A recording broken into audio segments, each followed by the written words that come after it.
Assalamualaikum warahmatullahi wabarakatuh. Selamat pagi dan salam sejahtera bagi kita semua. Perkenalkan, nama saya Afif Hidayatul Arham. Saya merupakan salah satu dosen di Prodi D3 Keperawatan Institut Teknologi Sains dan Kesehatan Insan Cendekia Medika Jombang. Pada kesempatan ini, izinkan saya akan menyampaikan tentang PDD UKT-PT bidang pengajaran yang merupakan sebagai salah satu syarat Serdos tahun 2023. Adapun spesialisasi saya, peminatan saya adalah keperawatan medikal bedah. Kebetulan saya di program studi diamanai untuk mengampu mata kuliah keperawatan medikal bedah 1. Dalam penyampaian materi keperawatan medikal bedah 1, saya menggunakan teknik pembelajaran berupa DEE, yaitu Delivery, Extraction, and Assessment.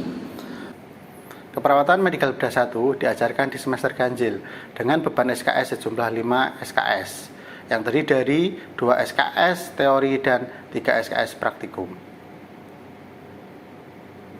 Mata kuliah keperawatan medikal bedah 1 ini terintegrasi dengan penelitian yang fenomenal saya juga, yang berjudul tentang Self-Regulation Intervention Model of Pain Index and Total Cholesterol Level of Coronary Heart Disease Patient, yang juga sudah diterbitkan atau dipublikasikan dalam jurnal internasional Journal Not Volatiles and Essential Oil tahun 2021. Deskripsi dari mata kuliah keperawatan medikal bedah 1 ini, mata kuliah ini menguraikan tentang konsep dan perspektif keperawatan medikal bedah, peran perawat medikal bedah, mengenal program dan penanggulangan penyakit tropis, program pemerintah dalam penanggulangan penyakit HIV/AIDS, serta program pemerintah dalam penanggulangan penyakit endemis. Selain itu, membahas tentang masalah kesehatan yang lazim terjadi pada usia dewasa, baik yang bersifat akut maupun kronik, yang meliputi gangguan kebutuhan oksigenasi akibat patologi sistem pernafasan dan kardiovaskuler,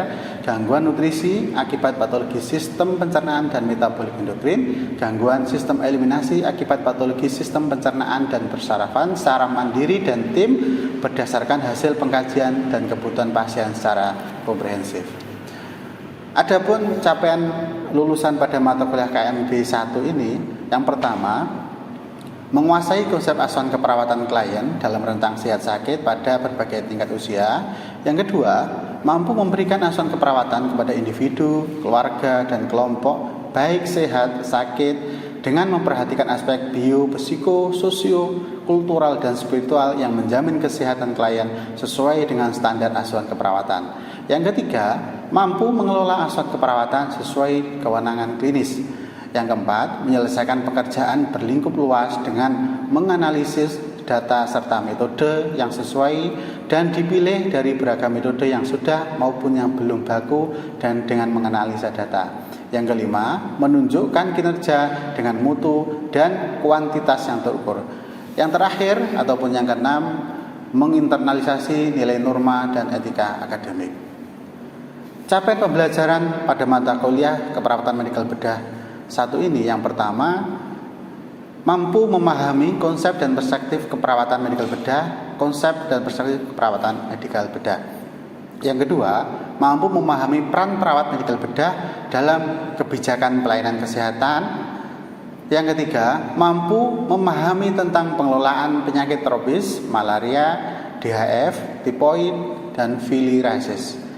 Yang keempat, mampu memahami program pemerintah dalam penanggulangan penyakit tropis, malaria, DHF, tipoid, dan filariasis. Yang kelima, mampu memahami tentang pengelolaan penyakit infeksi endemis seperti SARS, flu burung, dan difteri.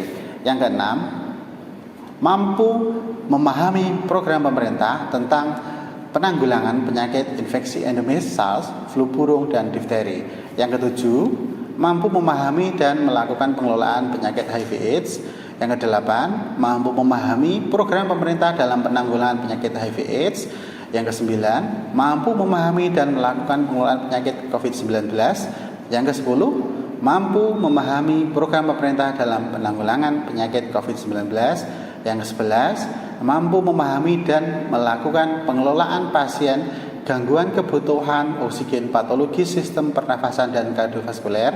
Yang ke-12, mampu memahami dan melakukan pengelolaan pasien gangguan kebutuhan cairan akibat patologi sistem perkemihan dan metabolik endokrin. Yang ke-13, mampu memahami dan melakukan pengelolaan pasien gangguan kebutuhan cairan akibat patologi sistem pencernaan dan metabolik endokrin. Sedangkan yang terakhir, yang ke-14, mampu memahami dan melakukan pengelolaan pasien gangguan kebutuhan eliminasi akibat patologi sistem pencernaan dan perkemihan. Adapun bahan kajian pada keperawatan medikal bedah 1 ini, yang pertama, konsep dan perspektif keperawatan medikal bedah. Yang kedua, peran perawat medikal bedah dalam kebijaksanaan pelayanan kesehatan. Yang ketiga, pengelolaan penyakit tropis, malaria, tifoid, DHF dan filariasis. Yang keempat, program pemerintah dalam penanggulangan penyakit tropis, malaria, DHF, tifoid dan filariasis. Yang kelima, pengelolaan penyakit infeksi penyakit endemis, SARS, flu burung, difteri. Yang keenam, program pemerintah dalam penanggulangan penyakit infeksi endemis, SARS, flu burung dan difteri. Yang ketujuh, pengelolaan penyakit HIV/AIDS. Yang kedelapan, program pemerintah dalam penanggulangan penyakit HIV/AIDS. Yang kesembilan, pengelolaan penyakit COVID-19. Yang ke-10, program pemerintah dalam penanggulangan penyakit COVID-19. Yang ke-11, pengelolaan pasien gangguan kebutuhan oksigen patologis sistem pernafasan dan kardiovaskuler. Yang ke-12, pengelolaan pasien gangguan kebutuhan cairan akibat patologis sistem perkemihan dan metabolik endokrin. Yang ke-13, pengelolaan pasien gangguan kebutuhan cairan akibat patologis sistem pencernaan dan metabolik. Yang ke-14, pengelolaan pasien gangguan kebutuhan eliminasi akibat patologis sistem pencernaan dan perkemihan. Dalam melaksanakan pembelajaran, ada beberapa bentuk pembelajaran yang saya gunakan. Yang pertama adalah lecture, yaitu perkuliahan tatap muka dengan mahasiswa. Yang kedua responsi, yaitu dengan memberikan suatu kasus ataupun suatu penugasan, lalu mahasiswa ketemu dengan saya sebagai dosen untuk melakukan diskusi, tutorial. Dan yang keempat adalah praktikum laboratorium yang nanti dilakukan di laboratorium. Metode pembelajaran yang saya gunakan dalam perkuliahan keperawatan medikal bedah 1 ini, yang pertama menggunakan SGD, yaitu small group discussion, di mana mahasiswa saya bagi menjadi beberapa kelompok kecil, kemudian saya berikan case ataupun kasus nanti disusun secara bersama. Yang kedua, discovery learning, di mana mahasiswa nanti bisa menggali lagi atau mengkaji materi-materi yang sudah saya sampaikan sebelumnya, atau mempersiapkan materi-materi pada pertemuan yang akan saya sampaikan. Yang ketiga, role play dan simulation. Yang keempat, demonstration. Yang kelima, bedside teaching. Dan yang terakhir, menggunakan metode case study. Sistem penilaian yang saya gunakan dalam perkuliahan keperawatan medikal bedah 1 ini, saya melakukan penilaian dengan secara adil, jujur, dan terbuka. Artinya mahasiswa bisa mengakses nilai-nilai yang saya berikan melalui akun LMS yang sudah diberikan dari kampus. Adapun penilaian komponen yang saya nilai, yang pertama adalah UTS sejumlah 20%, yang kedua UAS 20%, tugas 20%, praktikum sejumlah 30%, dan terakhir adalah sikap dan kehadiran sejumlah 10%. Selanjutnya saya tampilkan potongan video pembelajaran saya berupa demonstrasi pengelolaan pasien gangguan kebutuhan oksigenasi patologis sistem pernafasan dan kardiovaskuler berupa pemeriksaan anamnese jantung dan paru. Selamat menyaksikan. Assalamualaikum warahmatullahi wabarakatuh. Waalaikumsalam warahmatullahi wabarakatuh. Selamat pagi semuanya. Selamat pagi. Gimana kabarnya pagi ini? Alhamdulillah. Baik. Pagi ini kita akan melanjutkan pertemuan kita kemarin ya. Jadi kita akan melakukan praktek. Saya akan mendemonstrasikan tentang pemeriksaan jantung dan paru pada pasien. Nah, sebelum kita mulai acara kita pagi ini, pembelajaran kita, mari kita bersama-sama berdoa dulu. Berdoa mulai. Berdoa selesai. Baik, nanti kita buat santai saja ya. Artinya nanti kalau ada sesuatu yang perlu dipertanyakan, nanti silakan ditanyakan. Jadi tidak harus saya selesai dulu, boleh ditanyakan di tengah-tengah ya. Dasar dari materi yang akan kita pelajari hari ini, kita praktekkan. Sebenarnya kemarin sudah saya sampaikan dulu di kelas ya, tentang anatomi fisiologi dari jantung, anatomi fisiologi dari respirasi atau paru-paru. Nah, sekarang kita belajar mendemonstrasikan melakukan pemeriksaan fisiknya. Untuk apa? Nanti untuk mengetahui apakah ada kelainan-kelainan pada kondisi kardiovaskuler jantung pasien ataupun dari respirasi dari pasien. Baik ya. Nah, sebelum kita ke pasien, pertama ada beberapa tahap yang harus kita lalui dulu. Masih ingat semua? Masih. Ya, pertama kita melakukan pre-interaksi dulu ya. Pre-interaksi berarti kita menyiapkan dulu alat-alat yang harus kita gunakan apa kan itu. Nah, untuk pemeriksaan ini kita cukup menggunakan stetoskop saja. Stetoskop saja. Terus setelah itu kita sesuaikan, lalu bawa kita ke pasien. Oke, kemudian kita ke fase orientasi. Sebelum orientasi apa? Interaksi. Kita ke pasien dulu. Jangan lupa kita harus ke pasien. Ya. Selamat pagi dengan Bapak siapa ini? Bapak Dava. Bapak Dava ya. Bapak Dava, bagaimana kabarnya pagi ini Bapak? Alhamdulillah. Sehat Bapak ya? Bisa tidur? Bisa. Nah, pagi ini saya perawat Afi Bapak yang pagi ini akan melakukan pemeriksaan terhadap Bapak. Itu tahap tadi apa? Interaksi. Jadi kita interaksi dulu pasien, jangan langsung pasien langsung kita lakukan tindakan. Nanti pasiennya bisa menolak kan gitu. Setelah itu baru kita orientasi. Orientasi itu kita sampaikan apa tujuan kita ke pasien. Bapak, pagi ini saya akan melakukan pemeriksaan pada jantung dan paru Bapak. Tujuannya untuk mengetahui apakah ada kelainan atau tidak. Apakah Bapak bersedia? Bersedia. Oke, setelah pasien mengatakan bersedia, baru kita masuk ke tahap Orientasi. kan orientasi sudah. Tahap kerja. Tahap kerja, ya, ke tahap kerja. Nah, tahap kerja kita akan melakukan pemeriksaan fisik kepada pasien, pemeriksaan jantung dan paru. Oke, pemeriksaan fisik yang kita lakukan ada berapa tahap? Ada 4. Apa? Cinta apa? Masih ingat? Palpasi, perkusi, auskultasi sama inspeksi. Nah, biar enak kita harus urutan dari awal ya. Dari kita melihat dulu. Berarti dari apa? Inspeksi dulu, baru kita melakukan palpasi, perkusi, terakhir nanti kita melakukan auskultasi biar berurutan. Baik, cara melakukannya seperti ini. Bapak, mohon izin bisa dilepas bajunya Bapak?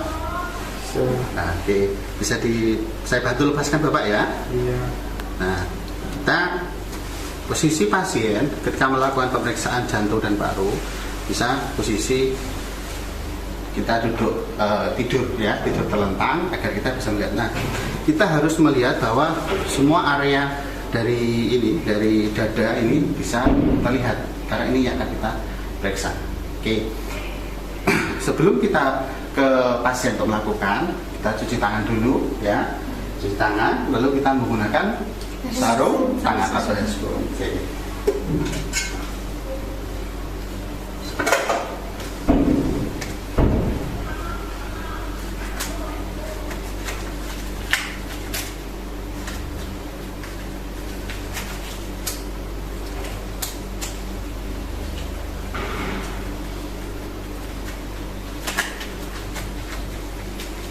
Oke, sudah ya. Jadi pasien sudah siap. Kita lakukan pemeriksaan. Pertama tadi apa? Inspeksi. Inspeksi berarti apa? Melihat. Berarti yang kita lihat apa? Pertama kita inspeksi, kita lihat semua permukaan dari dada pasien. Ya. Yang kita inspeksi apa? Pertama kita lihat apakah ada jejas, ya, jejas atau luka atau psikiatrik ataupun warna-warna, misalkan ada warna kebiruan ataupun lebam, itu yang kita laporkan. Hasilnya tidak ada jejas, tidak ada lebam ataupun warna kebiruan, tidak ada. Oke. Selain itu kita juga bisa menginspeksi apa? Kita lihat apakah ada otot bantu pernafasan, ya, misalkan ini di supraklavikula, kita lihat apakah ada otot bantu pernafasan. Hasilnya tidak ada, ya. Lalu bisa kita lihat di otot sternocleidomastoideus masculinus. Bapak bisa miring ke sebelah, menghadap sebelah kiri. Bisa. Nah, ini geser ke kiri, kita lihat sini. Nah, ini di otot stenoglodus mastoideus, dilihat apakah ada otot bantu pernafasan. Hasilnya kita lihat tidak ada. Itu ya. Itu tahap palpasi, tahap inspeksi. Hasilnya kita laporkan nanti. Oke, kita lalu masuk ke tahap yang kedua. Berarti tahap palpasi. Palpasi digunakan untuk mempalpasi atau kita menggunakan tangan kita untuk melihat atau memeriksa keadaan dari pasien. Nah, kita gunakan dua tangan kita dan kita gunakan bersamaan. Untuk apa? Satunya ini untuk digunakan untuk cross check apakah benar atau tidak data yang kita peroleh. Ya. Selain itu, palpasi juga digunakan untuk melihat apakah ada nyeri tekan atau tidak pada dada. Bapak, apakah ada yang nyeri, Bapak? Enggak. Kalau tidak ada nyeri berarti tidak ada nyeri tekan. Oke. Kemudian palpasi kita gunakan untuk melihat apakah pergerakan retraksi dari pernafasan ini mengalami gangguan atau tidak. Caranya bagaimana? Cara seperti ini, ya. Ini di PE, kita tekan di PE seperti ini, lalu pasien disuruh untuk bernafas dalam. Tarik nafas, Bapak. Hembuskan. Tarik nafas. Hembuskan. Nah, yang kita lihat ini ibu jari kita yang tadi, apakah pergerakannya sama atau tidak? Kalau tidak sama, berarti kan ada kelainan. Misalkan mungkin pasien dengan hematorak atau pasien dengan effusi pleura, berarti dia ada permasalahan. Normalnya naik dan turunnya harus sama. Gitu. Paham? Ada pertanyaan mungkin sebelum saya lanjutkan? Saya, Pak. Gimana? Tadi waktu ngecek kenapa harus tangannya disilang juga? Kan di sini aja udah. Gini, kenapa tangannya harus disilang? Ya, ini sebagai apa ya? Untuk memastikan data yang didapat dengan tangan yang tadi itu sama atau tidak. Makanya kita coba kanan dengan kiri. Nah, kalau hasilnya sama, berarti sama. Ya, jadi untuk cross check. Jadi untuk memperkuat data yang kita dapat tadi benar atau tidak. Oke, paham? Nah, oke. Sekarang kita lanjut ke perkusi. Perkusi berarti dengan cara diketuk menggunakan jari kita ya, bukan martel ya. Martel pasiennya nanti. Jadi kita ketuk dengan jari kita ya. Nah, untuk mengetahui apa? Untuk mengetahui batas-batas dari jantung dan dari paru. Karena apa? Karena kalau ada kelainan pada jantung biasanya terjadi kardiomegali, pembesaran pada jantung, maka letak jantung ini akan bergeser atau berubah. Nanti akan mempengaruhi dari hasil suara ketukan atau suara perkusi tadi. Ya, pertama kita cek suara perkusi pada paru-paru. Ya, ini kita ketuk di sini di ICS 1 ya.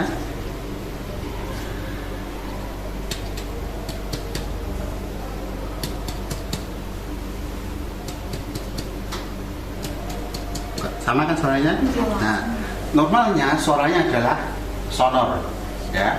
Jadi sonor berarti dia tidak ada. Kalau suaranya tidak sonor, misalkan berubah menjadi redup, berarti ada massa atau mungkin cairan yang ada di dalam. Misalkan pada pasien dengan hematorak, ya, kan ada cairan darah di sana. Berarti suaranya juga mungkin akan berubah, tidak sonor. Oke, tadi CS1 ya. Nah, CS2 bagian sini sama.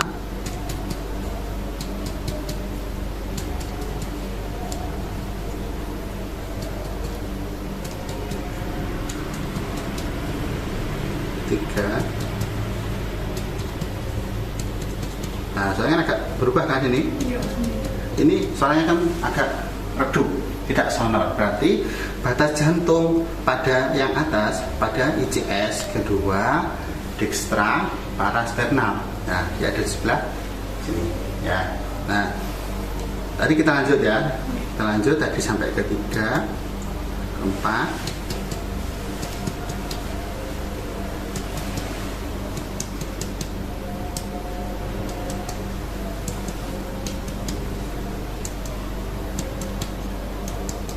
Suara agak berubah redup lagi. Berarti batas jantung bagian bawah yang sebelah dekstra itu ada di ICS ke 4, 5 ya. Normalnya memang ada di ICS 4 kan, 5 antara 4 dan 5 kayak gitu ya. Sebelah sini, sebelah dekstra, kita sebelah kiri.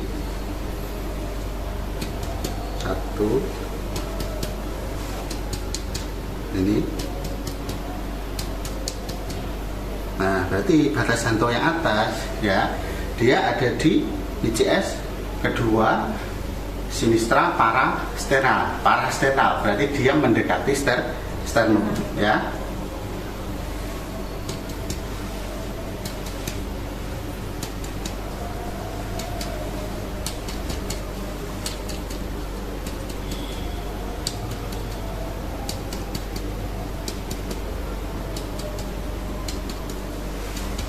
Ini berarti batas jantung bawah ini ada di ICS ke 5.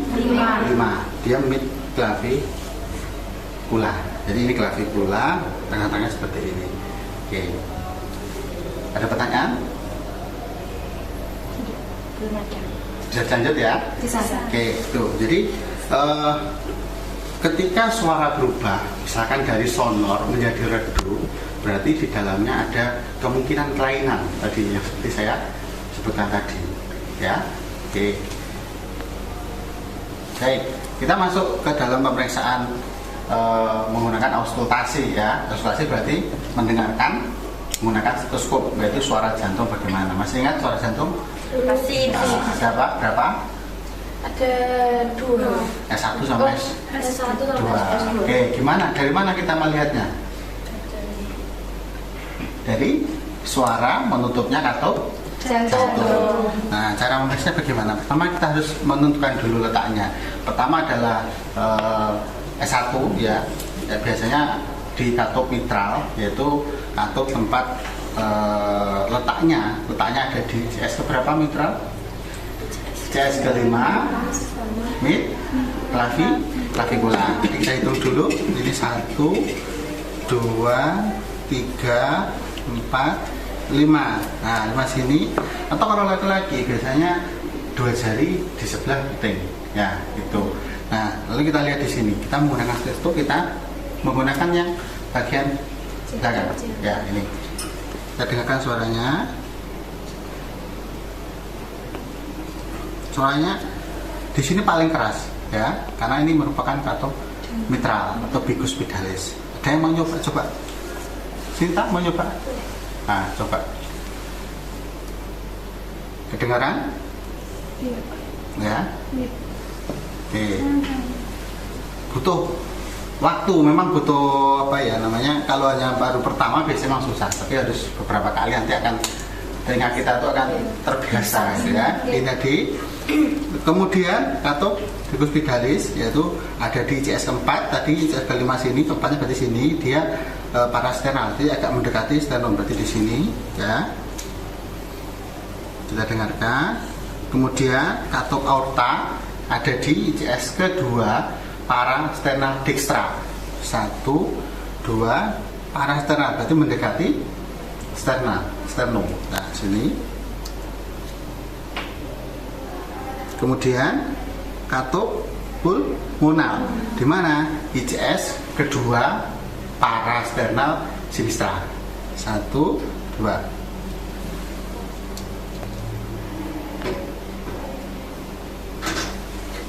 Oke ya, jadi kita lihat apakah ada kelainan atau tidak. Ya, suara S1 dan S2 jantung itu tunggal. Kita dengarkan apakah ada suara tambahan, misalkan suara bising jantung, ada suara murmur atau suara S3 di sana. Kalau tidak ada, berarti suara jantung normal. Kita laporkan bahwa suara jantung normal. Coba ada yang mau coba sekalian biar paham. Saya Pak. Mana? Coba.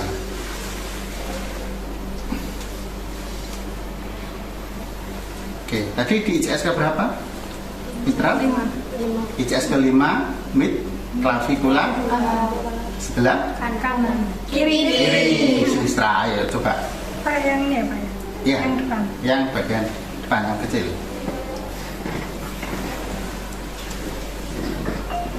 Kalau melihatnya dari atas, cara melihat 1 2 3 4. Sini Pak. Kebanyakan. Coba tadi di atas ulangi. 1 2 3 4 5. 5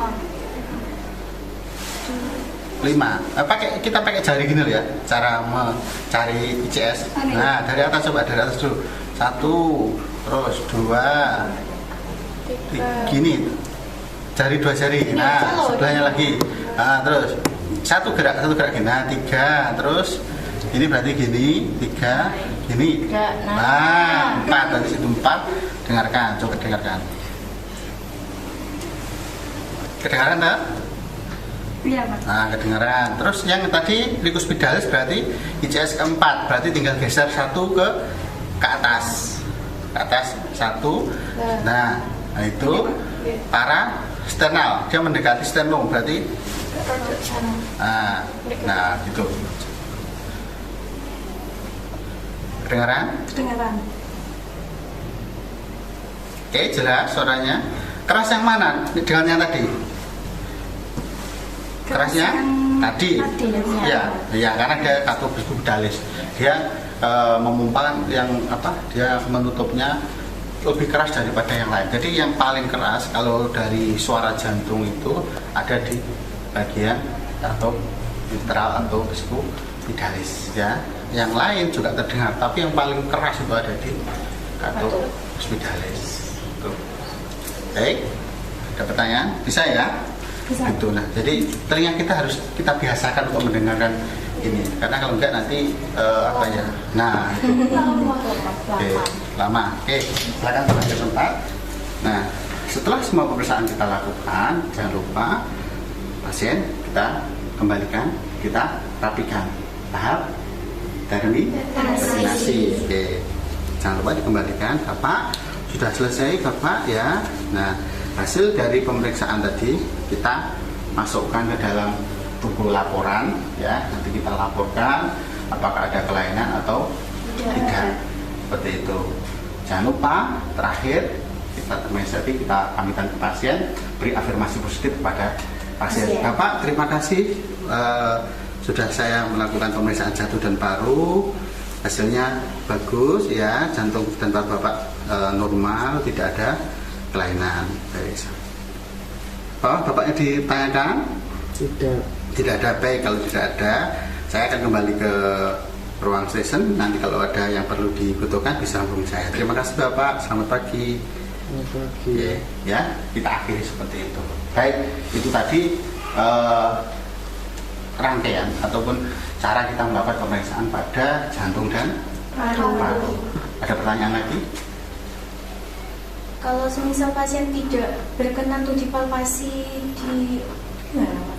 Nah, jika pasien tidak berkenan bagaimana? Kan begitu.